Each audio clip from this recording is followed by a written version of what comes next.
ఏపీలో పొత్తులకు సంబంధించి hot politics నేపథ్యంలో కీలక వ్యాఖ్యలు చేశారు కేంద్ర హోంమంత్రి అమిత్ షా. పొత్తులపై త్వరలోనే నిర్ణయం ఉంటుందన్నారు. ఎన్డీఏలోకి కొత్త మిత్రులు వస్తున్నారని చెప్పారు. కుటుంబ పరంగా ఫ్యామిలీ ప్లానింగ్ బాగుంటుంది, కానీ రాజకీయంగా ఎంత పెద్ద కూటమి ఉంటే అంత మంచిదని భావిస్తున్నామన్నారు అమిత్ షా. మిత్రులను ఎప్పుడూ తాము బయటకు పంపలేదని అమిత్ షా. ఆయా రాష్ట్రాల్లో ఉన్న రాజకీయ సమీకరణాల దృష్ట్యా వాళ్లే బయటకు వెళ్లి ఉండవచ్చన్నారు.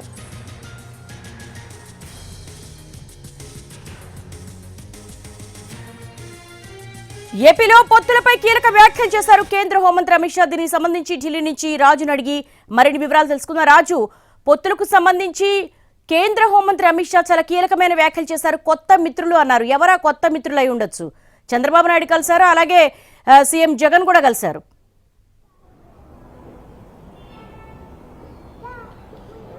ఎస్ దేవి, నిజంగా ఏదైతే ఆంధ్రప్రదేశ్ రాష్ట్ర రాజకీయాలకు సంబంధించి దేశ రాజధానిలో కీలక నిర్ణయాల దిశగా అడుగులు పడుతున్నాయనేది ఇప్పుడు అమిత్ షా చేసినటువంటి కామెంట్స్ చూస్తే స్పష్టంగా అర్థమవుతుంది. ఎందుకంటే ఇప్పటికే ఏదైతే ఆంధ్రప్రదేశ్లో ఎవరు బీజేపీతో వెళ్తారు, ఎవరు ఒంటరిగా వెళ్తారు అనేటువంటి అంశం పైన పెద్ద ఎత్తున ఆసక్తికరమైనటువంటి చర్చ జరుగుతూనే ఉంది.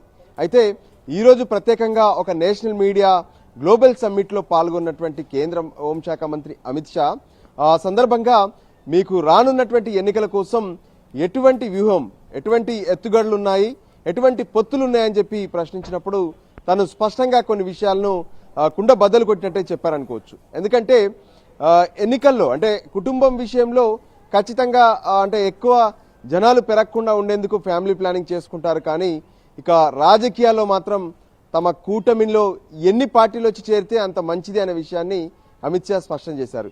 ఎందుకంటే ఇప్పటికే కేంద్రంలో 2 సార్లు అధికారంలోకి వచ్చినటువంటి బీజేపీ మూడోసారి అధికారంలోకి రావాలి, అది కూడా భారీ మెజార్టీతో రావాలనే ఒక ఆలోచనతో కనిపిస్తుంది.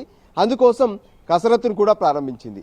ఇప్పటికే మనం చూసాం బీహార్ రాజకీయాల్లో నితీష్ కుమార్ వచ్చి గతంలో ఇండియా కూటమిని ఏర్పాటు చేసేందుకే తను ప్రయత్నం చేశారు. అటువంటిది ఆ కూటమి నుంచి బయటకు వచ్చేసి ఎన్డీఏలో చేరారు. ఆ విధంగా దేశవ్యాప్తంగా ఉన్నటువంటి అన్ని రాష్ట్రాల్లో కూడా తమతో కలిసి వచ్చేటటువంటి పార్టీలను కలుపుకుపోయే ప్రయత్నం బీజేపీ చేస్తుంది. అందులో భాగంగానే ఆంధ్రప్రదేశ్కు సంబంధించినటువంటి విషయంలో కూడా కొంత ప్రయత్నాలు అయితే ముమ్మరం చేసింది. అయితే చర్చలు జరుగుతూనే ఉన్నాయి. ఈ విషయంలో ఇంకా ఎటువంటి ప్రకటన ఆంధ్రప్రదేశ్కు సంబంధించి టీడీపీ చేయలేదు, ఇటు బీజేపీ కూడా చేయలేదు. మరోపక్క ఢిల్లీకి వచ్చి వెళ్ళినటువంటి వైసీపీ నుంచి కూడా ఈ పొత్తులకు సంబంధించినటువంటి ఎటువంటి ప్రకటన లేదు. సో రానున్నటువంటి ఎన్నికల కోసం ఆంధ్రప్రదేశ్లో పొత్తులు ఎవరెవరు కలిసి చేయబోతున్నారు, ఈ పొత్తుల్లో ఎవరు భాగస్వాములు కాబోతున్నారు, ఎన్డీఏతో ఎవరు ఉండబోతున్నారు అనే దానిపైన ఇంకా ఎటువంటి స్పష్టమైనటువంటి ప్రకటన రాలేదు. కానీ అమిత్ షా ఈ విషయంలో అంటే ఆంధ్రప్రదేశ్కి సంబంధించినటువంటి రాజకీయాలపై స్పష్టంగా మాట్లాడుతూనే సో గతంలో తమతో ఎంతో మంది ఎన్డీఏలో ఉన్నారు, వాళ్ళు ఆయా రాష్ట్రాల్లో ఉన్నటువంటి పరిస్థితులు రాజకీయ కారణాల వల్ల ఎన్డీఏ నుంచి వైదొలిగినటువంటి వాళ్ళు ఉన్నారు, మళ్ళీ కొత్త వాళ్ళు కూడా ఎన్డీఏలోకి వచ్చి చేరుతున్నారని చెప్పి అదొక కామెంట్ చేశారు. సో ఈ పరిస్థితుల్లో మరి ఆంధ్రప్రదేశ్ నుంచి కొత్త వాళ్ళు వచ్చి చేరుతారా, లేదంటే గతంలో ఎన్డీఏలో ఉన్నటువంటి టీడీపీ వచ్చి చేరుతుందనే విషయంలో ఇంకా బీజేపీ నుంచి కానీ టీడీపీ నుంచి కానీ ఎటువంటి స్పష్టమైనటువంటి ప్రకటన లేదు. కానీ అమిత్ షా ఈ విషయంలో క్లారిటీ ఇచ్చారు.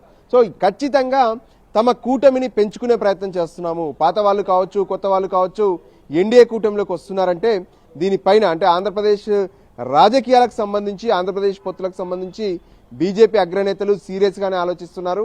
సో దాంట్లో భాగంగానే టీడీపీ అధినేత చంద్రబాబు నాయుడు ఢిల్లీకి వచ్చి అమిత్ షా నడ్డాలతో కలిశారు.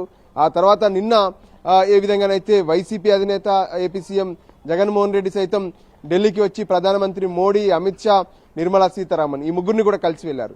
సో ఖచ్చితంగా దీనికి సంబంధించి త్వరలోనే ఒక కీలక ప్రకటన ఉండబోతుంది, కీలక నిర్ణయం తీసుకుంటామని చెప్పి అమిత్ షా స్పష్టం చేశారు. సో దానికి అనుగుణంగా ఒక ఆంధ్రప్రదేశే కాదు ఇతర రాష్ట్రాల్లో సైతం తమకు ఎక్కడైతే బీజేపీకి బలం ఉందో అక్కడ కాకుండా ఖచ్చితంగా ఎక్కువ స్థానాలు గెలవాలనే టార్గెట్లో 400 స్థానాలు గెలవాలనుకుంటున్నటువంటి బీజేపీ మిగతా పార్టీలను కలుపుకుపోయే ప్రయత్నాలు చేస్తుంది. అలా కలిసి ఉన్నటువంటి స్థానాల్లో ఎలా ఉన్నామనే విషయాన్ని కూడా స్పష్టం చేశారు. అంటే కొన్ని రాష్ట్రాల్లో తమకు ఎక్కువ మెజార్టీ ఉన్నప్పటికీ కూడా ప్రాంతీయ పార్టీలుగా ఉన్నటువంటి అక్కడి పార్టీలకు మేము ముఖ్యమంత్రి పదవులు ఇస్తున్నాము, వాళ్ళకి సపోర్ట్ చేస్తున్నామని చెప్పి కూడా ఈ సందర్భంగా అమిత్ షా స్పష్టం చేశారు.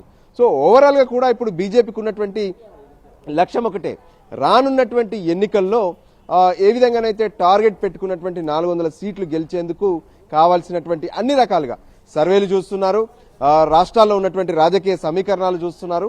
సో మొత్తానికి కొన్ని ప్లస్లు కొన్ని మైనస్ల కోసం అయితే ఖచ్చితంగా బీజేపీ అడుగులు వేస్తుంది.